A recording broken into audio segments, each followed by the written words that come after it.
I've been doing ministry, for over a decade now, and I was so used to telling different pieces of my story in one-on-one or in larger groups that turning it into a written book didn't actually feel that different. And I think sometimes when we hear a theological idea disconnected from a story, it's hard for us to know what to do with it. In fact, I think that's why God gave us so much of the Bible, not in just statements, but in stories. And so I'm hopeful that by tying it into one story, and actually I use some stories from friends of mine as well, that it can give people a glimpse of how this actually looks in a life. Of course, the danger is then they might think, oh, this is the only way it looks. And that's certainly not true. But I'm hopeful as more people get to share how the scriptures have impacted their own stories, that the church in general can see, okay, this is livable. This is a positive and healthy view that someone can approach their whole life with and find joy. Je moet ermee stoppen. Hoe had mijn hart gereageerd als deze korte zin als een mes op me was ingestoken? Was mijn vlees in opstand gekomen als iemand hem als een pijl op me had gericht, voorzien van een ultimatum? Ik zal het nooit weten, want deze boodschap werd me overgebracht onder tranen, met zachte stem en smekende ogen. De sterke kracht van de liefde van een vriendin zat erachter en ik wist dat het waar was. Niet alleen waar, maar ook goed. Really, I had a lovely experience writing this book. So it's hard to narrow down, but actually one of the most beautiful was I got to meet a new friend in writing the book who had a similar experience as me, not growing up in the church, being attracted to other women, and yet meeting Christ as a young adult and deciding that he was worth saying yes to more than our desires. But her experience is also different than mine, and that God completely changed her attractional patterns, but also has kept her in a state of singleness. And so when she and I were just laughing together about how God's ways are very funny sometimes. He doesn't always move as we think he's going to move, but having a reason to meet her and reflect on how we've similarly experienced his goodness, even in sort of surprising turns in our life, that was a real joy for me. The most difficult part was the chapter on singleness, because I got married at the age of 22.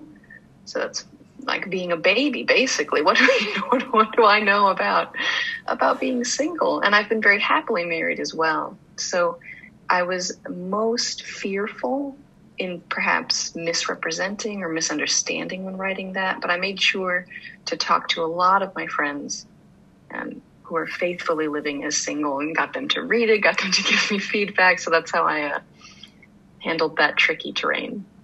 Nou, de waarde van dit boek in relatie tot Bijbels Beraad Man, vrouw is dat dit een heel, denk ik, goede, grondige beschrijving is van iemand die een heel proces doormaakt. Maar daarbij ook bij uitstek bijbels gaat denken. En wij zijn natuurlijk Bijbels Beraad Man, vrouw. Maar dat vind je in haar hele boek als een rode draad terug. Dus op elk punt in haar weg verdiept ze zich weer in wat zegt nou de Bijbel over dit onderwerp. Dat geldt als het gaat over haar gevoelens en begeerten. Dat legt ze heel mooi uit aan de hand van Jacobus 1. Hoe de begeerten de zonde baren en de zonde uiteindelijk de dood. En dat dat allemaal het gevolg is van de zondeval. Daarin denkt ze voluit gereformeerd bijbels. Maar ook als het gaat over onderwerpen zoals vriendschap. Of huwelijk. Of single zijn. Of het belang ook van mensen om haar heen. Die haar ervaren christenen. Die haar ook op momenten raad gaven. Al die dingen vind je terug in dit boek. Well, I would want any Christian who realizes that they have this experience to not be afraid.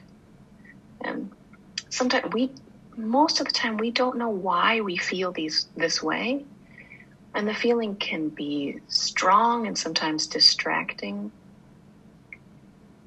But we know that God has promised to be with us. And he said, there's no temptation that's overtaken you that he will not give us by the power of the Spirit the ability to face, not just survive, but to even thrive in it.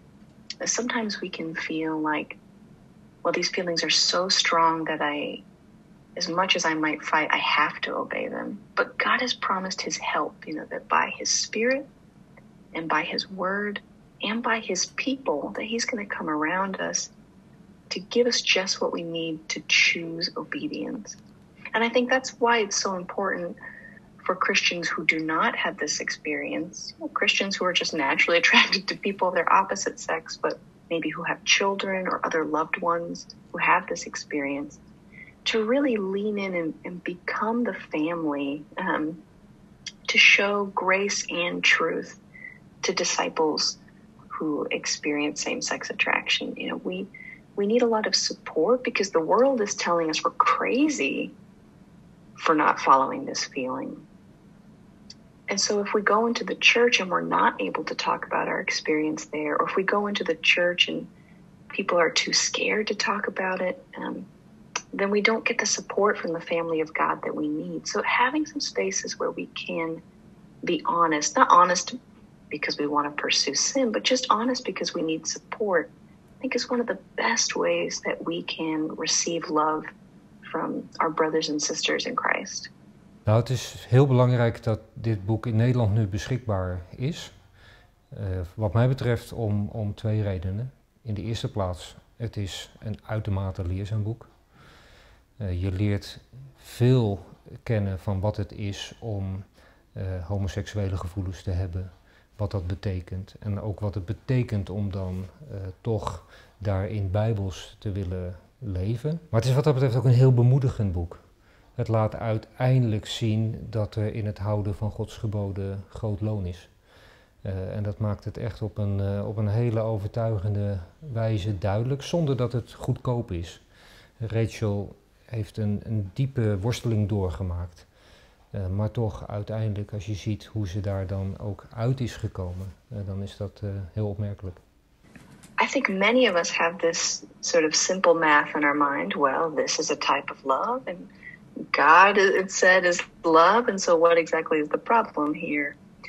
And for me, I had to dig again and again into the scriptures. So what does the Bible teach? And I had to do this with community as well, not just by myself. But part of what I discovered is that God does prioritize different types of human love. There are many valid types of human love. So friendship is a beautiful type of love that can reflect who God is. Parents with children can be a beautiful type of love.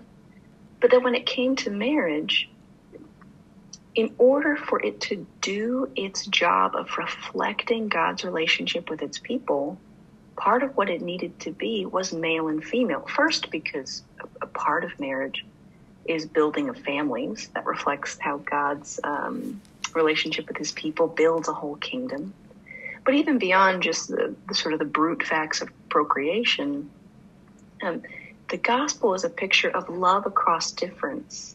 That humanity and God are able to have this relationship even though they are completely different because of the faithful work of Christ that he brings us together into this unity. Well, similarly, that male and female are these two irreducibly different types of equal humanity, and that in marriage, especially when they're brought together by the work of Christ, they are a picture, a little living, breathing picture of what the gospel is. Now, we know that many marriages fail to display the gospel for all kinds of reasons, because we're all sinners. But in its design, God has said, well, marriage needs to be faithful. It needs to be a place of family. It needs to be a place of intimacy and safety. And it needs to be male and female. So I think as I encountered this, it was actually helpful to me because for so long I'd only seen what God said no to. No, no, no, no. And nobody can live on no. And so it was helpful for me to see, well, God only says no because he's also saying yes to something. And what he's saying yes to is good and beautiful and helpful. And so for each one of us, we're called either to a healthy, dignified, holy singleness or healthy, dignified, holy Christian marriage. And that if the church can recover the dignity of both of those callings, that as it were made up of both married and single peoples, will be this beautiful picture of family that God's designed us to be.